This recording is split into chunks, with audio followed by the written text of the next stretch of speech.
Hi everyone, welcome back to UWorld's nursing channel. My name is Samantha. I am a nurse here at UWorld, and I'm really excited about today's live concept. It's going to look a little bit different. We're not doing our typical question drill as we normally do on Thursdays mornings, but we're actually going to be making a concept map and walking through all the steps of how to make a concept map. So, what is a concept map? Let's start at the beginning. A nursing concept map is going to be a way for nurses and nursing students to plan nursing care around a particular medical diagnosis. Now, this is a really common assignment that you may be given as a nursing student as part of your class's curriculum, or you may be assigned this as clinical paperwork from your shift in the hospital from your preceptor. So depending on what class or clinical that you're creating this concept map for, it may be based off of a real life client, a case study, or just an overall disease process or disorder. So there's a couple of different ways we can organize our nursing concept maps. Common ways include by the 8 basic needs being comfort, safety, nutrition, psychosocial, and etc. Or we can organize it by our nursing interventions being our patient teaching, our treatment and medications, or our diagnostics or labs to complete. And that's the way we're going to organize our map today. So with that being said, let's go ahead and get started. So you have to make a concept map. Where do you start? First, you're going to choose one disease process. And for today's live, we chose hyperthyroidism. For example, this is a more simplistic condition. It's a little bit easier of a jumping off point for your first concept map if this is the first one you've ever made. We didn't want to jump in the deep end with something like a COPD or a heart failure, which are a little bit more complex. So we'll start off with hyperthyroid and build our way up as we do this more. So we're going to start on the left side of our concept map. This is a great place to start. We're going to cover the basic etiology first with our pathophysiology, So you can see it start here with a little start here sign. Pathophysiology is going to be where we dive into the genesis of the disease process at hand. We may cover different risk factors or causes. And of course, we define our disorder. So the definition of hyperthyroidism is going to be the sustained hyperactivity of the thyroid gland. So sustained hyperactivity of thyroid gland. And whenever we write hyperthyroidism, I'm just going to abbreviate that as HT for you guys. Alrighty, so this is a place we can also put different causes or risk factors for the disease. So a couple of our causes here are going to be Graves' disease first and foremost. This is going to be an autoimmune pathology, and it can cause up to 75% of our hyperthyroidism cases. Another cause potentially is a thyroid tumor, also called a goiter. So in this case, this is another thing we can see. That's that enlarged thyroid gland that sometimes get pretty big. It'll be in the neck area. So the patho for this one is pretty simple. So you guys know, I'm going to write notes as we go. And then before we head out today, I have the typed version of this that you're free to take with you, screenshot. It may be a little bit easier to read because we get really into the nitty gritty in that version. So we work clockwise on this type of concept map. So next up are going to be our signs and our symptoms. So these are all the clinical manifestations of the disease process at hand. Now, we want to be as descriptive as we can possibly be here. Make sure we list everything out about all the potential manifestations that you're able to find. So the more the merrier. Be specific. Manifestations of hyperthyroid result from the hypermetabolic state that this condition places the client into. So this will include things like excessive sweating or diaphoresis. And this is related to that heat intolerance that these clients suffer from. They'll be tachycardic, or have an increased heart rate. We can see tremor here. Clients will also have unexplained weight loss, and they can really lose a lot of weight here. Again, that hypermetabolic state. So because we have that increased metabolic demand, the body just cannot keep up with this new metabolism, and that's why we're going to see weight loss. It can be pretty marked. We can also have nervousness. Clients can see palpitations here. Give me a second to write this. Sorry, I'm trying to go as slow as possible so my handwriting is as legible as possible. We'll see an increased appetite to go along with that increased metabolism. And this really kind of makes sense for why we're having some of that weight loss, even though we're eating a lot. Whoops, excuse me.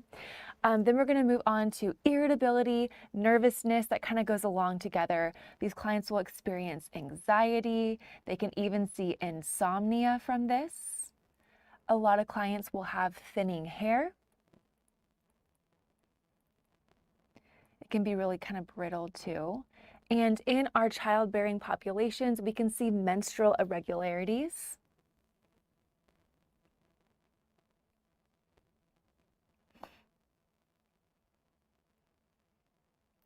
Alrighty, and lastly, one of the hallmarks of hyperthyroidism is something called exophthalmos. So I'm going to write this here in case anyone is confused on how to spell that.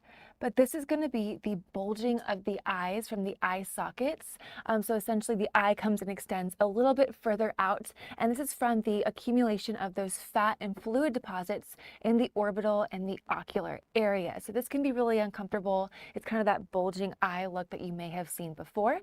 And that is going to cap up our signs and symptoms section. So now let's move on. The fun continues as we cover diagnostics and labs to monitor. So this section will really vary greatly depending on which disease process you have chosen.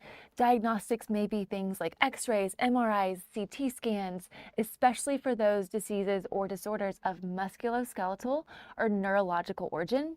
However, with some disease processes like ours today with hyperthyroid, we're going to rely on lab work for our diagnostics, and this is typically going to be the case in a lot of endocrine-based disorders like hyperthyroid. So what are we going to see here on our lab work? Well, we are going to look for those thyroid hormones being our T3 and our T4. And those, what we're going to see, are elevated. Remember, we're hypermetabolic. We have that increased thyroid gland. So sorry. This is not the right lecture to be a talk with your hands kind of person. So we're going to see those thyroid hormones to be increased. And because our thyroid hormones are so high, the thyroid is working in overdrive so hard, we're going to see our thyroid stimulating hormone actually be decreased. So that TSH is going to be down, because when we have this huge effort by the thyroid, the body realizes, oh, we don't need to be stimulating this thyroid more. It's already working in overdrive, so that TSH is going to be decreased. Lastly, I do want to briefly cover something called TPO, which stands for thyroid peroxidase antibody. And this again is going to be just abbreviated to that TPO, and this is going to come back normal. So what this is if it comes back positive, it would actually be indicative of something called autoimmune hypothyroidism, which is on the other end of the spectrum from hyperthyroid. So this antibody can help providers rule that out, but in hyperthyroid, it would come back normal. It would not be an out of a normal range results. Alrighty, so moving on to nursing diagnoses. Now, these I think is the most typical or difficult, part of the nursing concept map. Nursing diagnoses use an official organization called NANDA, who produced that official list of nursing diagnoses. I believe they come out with a new version each year, but you can visit nanda.org, and I bookmarked that here for more information. They have that official list of nursing diagnoses. You may also be able to access this through your nursing school curriculum, but a good nursing diagnosis will be divided into 3 parts. So part number 1 is the NANDA approved nursing diagnosis. In our case, we're going to use imbalanced nutrition as our first one to walk through for hyperthyroidism. Again, I found this on that official list of NANDA diagnosis, or of course you can use your nursing school curriculum, but we're going to start out first and foremost with that imbalanced nutrition. Again, because of that increased metabolic demand. Okay, so that's part 1 of the nursing diagnosis. We have 2 more to go. So next is the related to section. This directs the nursing diagnosis, that imbalanced nutrition, to what is causing the issue. What's the root of the problem here? What's causing that imbalanced nutrition in this case? So in this case, it's going to be intake less than body requirements. So in hyperthyroid, that metabolic demand increases greatly, making it difficult for the client's intake to keep up with. So imbalanced nutrition related to, I'm going to abbreviate that to R/T, and intake less than body requirements.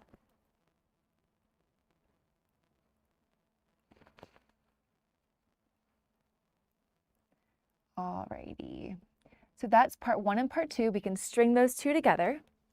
Alrighty, and then part 3 is the as evidenced by part, our final part. And essentially this is asking us, what is the clinical proof of this? So if you're making this concept map based on a case study, look to your case study for signs and symptoms and clinical manifestations that support your nursing diagnosis. If you're making this concept map based on a clinical shift, look at patient-specific results and vitals, labs, and statements as your evidence. And again, here you want to be as specific as possible.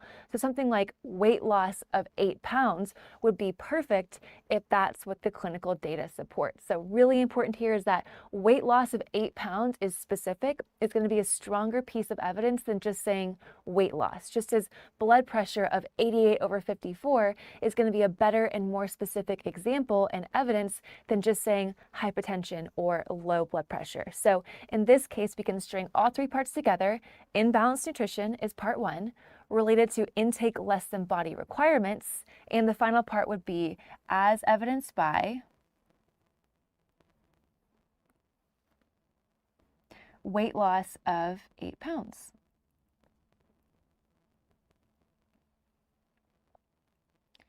Alrighty, so we strung all 3 parts together to get our final nursing diagnosis here. Other nursing diagnoses for hyperthyroid can be things like hyperthermia related to increased metabolic rate, as evidenced by something like a temp of 101 degrees. We could also do a risk for diagnosis here. So maybe risk for imbalanced fluid volume related to excessive sweating, as evidenced by something like poor skin turgor, hypotension, or concentrated urine. Use whatever your clinical data supports. So to note here, a risk for nursing diagnosis is not going to be as strong as one that lists a specific diagnosis, a specific manifestation that's already occurred. So try to limit your risk for nursing diagnosis. You can see in our concept map when I switched to the full type version at the end, we only included 1 risk for out of our 3 nursing diagnoses. The other 2 are going to be already happening based on that clinical data.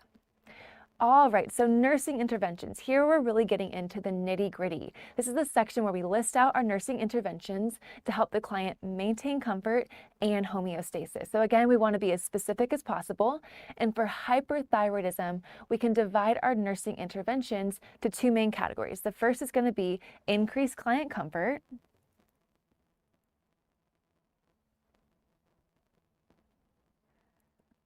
And how we're going to do that is we're going to maintain a cool environment. And this again is related to that heat intolerance, the sweating that these clients suffer from. So maintain cool environment will be 1 point.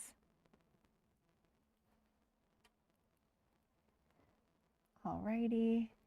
And for anyone just joining, we're doing a hyperthyroid concept map, and I will jump to a typed version at the end that you are all able to take with you. We also want to make sure we're instilling lots of oral and IV fluids just to bulk up that fluid balance, make sure we're not getting dehydrated. Again, this is related to that heat intolerance and the excessive sweating, and we're trying to prevent dehydration. The next part of our nursing interventions are based around controlling symptoms. And we're going to do this in a couple of different ways. There's some key symptoms that we need to make sure we are mitigating here. The first we'll cover is tachycardia. Now we want to administer a beta blocker to decrease this heart rate, maybe a labetalol, a propranolol, a metoprolol. Remember our ABCs, airway, breathing, circulation.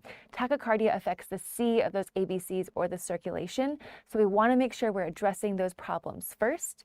So control symptoms, we want to control our tachycardia with a beta blocker. Alrighty, next thing we want to tackle is that weight loss. So we do this by instilling a calorically high, nutrient-dense, protein-rich diet. We want to match pace with the body's huge metabolic demand that we see in hyperthyroid. And when I talk about high diet, I'm talking about 4,000 to 5,000 calories a day. So that's like a Michael Phelps kind of diet. So we're controlling the symptom of weight loss with 4,000 to 5,000 cal diet daily. And lastly, we do want to make sure we mitigate the symptoms resulting from that exophthalmos. So when we remember, it's the bulging of the eye from the eye socket because of those increased fat and fluid deposits in the orbital and the ocular areas. Now, when we have this, the eye bulges and that eyelid is not always able to fully close around it. This can lead the eye to be exposed to the air that can dry the eye out. So we want to make sure we're instilling eye lubrication, eye drops, things like that to keep the eye hydrated. So we're going to control our exophthalmos with that. And we're also going to want to make sure we provide protection. So the other point of having that eyelid is that it protects the eye from things floating, flying in the air. So when clients are going to be outside, especially if it's a windy or a bad weather day, maybe the allergies count are really high that day, educate the client on the need to wear sunglasses to prevent any debris that's in the air from hitting and damaging that eyeball. Essentially, eyeglasses are going to substitute what a normal eyelid in a client without exophthalmos would normally do. So those are our two main points: client comfort and controlling symptoms. Next, let's move on to thyroid medication. So treatment and medications here. Now, treatments and medications can be surgical, they can be non-pharmacological, and of course, we can have our pharmacological treatments. We're going to have a mix of medication and a potential option for surgery when it comes to hyperthyroid. So first and most obviously, we're going to bring up our anti-thyroid medications. Alrighty, and those are going to look like, we have a methimazole, which is a once daily medication, or a propylthiouracil, which is a 3 times daily medication. These are common anti-thyroid medications to bring down the efforts of that thyroid. We also have radioactive iodine, I'm going to abbreviate that to RAI. Now this comes with a lot of teaching points and precautions that need to be taken by the client, their loved ones, as well as the healthcare team. We're going to cover that in full in the next session, patient teaching. But for now, just know that radioactive iodine is a potential treatment here. We also have non-radioactive iodine. So that is also an option, obviously just taking out the radioactive components. We see this abbreviated as SSKI. Now this is used typically in tandem with those other anti-thyroid medications, maybe the methimazole, maybe the propylthiouracil. And we also have the option to escalate to a thyroidectomy. That is, of course, going to be the surgical removal of the thyroid. And now this can be full, so we can completely take that thyroid gland out, or it can be partial. We can just take out a part of it. This, of course, comes with its own sets of risk and guidelines that we want to discuss, and we'll discuss that in the other section. Lastly, I do also want to mention those beta blockers again. This would be a medication that we give to lower the heart rate because we always want to keep these ABCs, airway, breathing, circulation in mind, and the tachycardia or increased heart rate we see in hyperthyroid, of course, affects the C of those ABCs.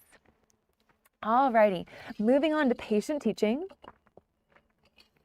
So what information as nurses must we ensure the client knows before they're heading home? So obviously we're taking care of this client in a hospital setting. The goal for any client is to be sent home and to be able to manage their symptoms and their condition independently. So what things must they look out with certain procedures, certain treatments, certain medications? What lifestyle modifications do they need to make? This is what we're looking at in our patient teaching section. So I do want to circle back on that radioactive iodine teaching, or RAI for short. We're going to make sure we keep a couple of key points in mind here. So clients and their waste products, while they are taking radioactive iodine, are considered radioactive. So we want to take certain safety precautions to protect themselves, the clients, their loved ones, and of course us as their healthcare team. So a couple things here: you need to sleep separately from other ones, or these clients need to know that. They're in a separate bed than their loved ones, their partner, their spouse. They need to use a separate restroom as well. And important here is that we also consider the waste of a client taking a radioactive medication to also be radioactive. So when they use that separate restroom, they use the toilet, they need to flush 3 times after voiding, to make sure that radioactive waste is out and away from the home. They should not share utensils, whether they're kitchen utensils, grooming utensils. They need to wash clothes separately. So we're doing separate loads of laundry.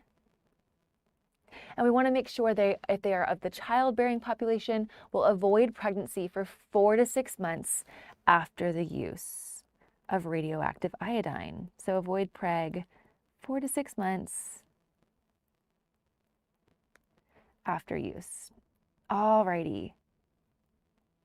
Our second teaching point here is our post-op teaching. So we're going to want to make sure our clients who do have to undergo those partial or full thyroidectomies understand there's some things that go along with this. So post-op, they need to understand they will have a need for lifelong thyroid supplement medication. So we're removing part or all of that thyroid gland. Clients need to understand we need to set the expectation that they will always need some form of thyroid supplementation to step in for the part of the thyroid that we have removed. And they also will be hoarse for about 3 to 4 days post-op. That is normal. Unless it persists beyond that, it is not a cause for concern. So I'm going to put supplementation here to supplement that thyroid activity, and also hoarseness.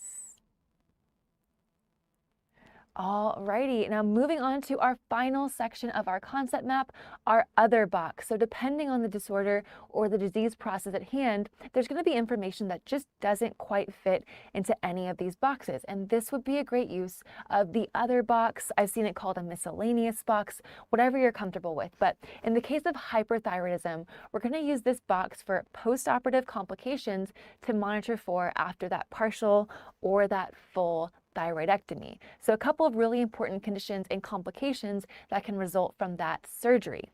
So we're going to put must monitor for, and you can put that in quotes if you would like. But in this case, the first one I want to make sure we're looking out for is hemorrhage. Now bear with me, I always spell hemorrhage wrong, so I'm going to try really right to get that correct. So we want to monitor for constant swallowing. That's our hallmark sign of hemorrhage here. It's a sign of the internal bleeding. The client is swallowing that blood to help clear their airway, get it out of the esophagus. And we remember our ABCs. Hemorrhage, of course, is going to rely on that C, the circulation, but also we have to clear the airway. Airway is going to be the A of our ABC. So this is really important, and we're going to look out for constant swallowing. That's like a hallmark sign of this hemorrhage post-thyroidectomy. Our second complication to monitor for is going to be something called laryngeal nerve damage. Alrighty, so let me write that one down. And again, I'm going to switch to a typed version of this before we head out. So if anyone feels like this is too cramped or they can't read my handwriting, help is on the way, don't worry.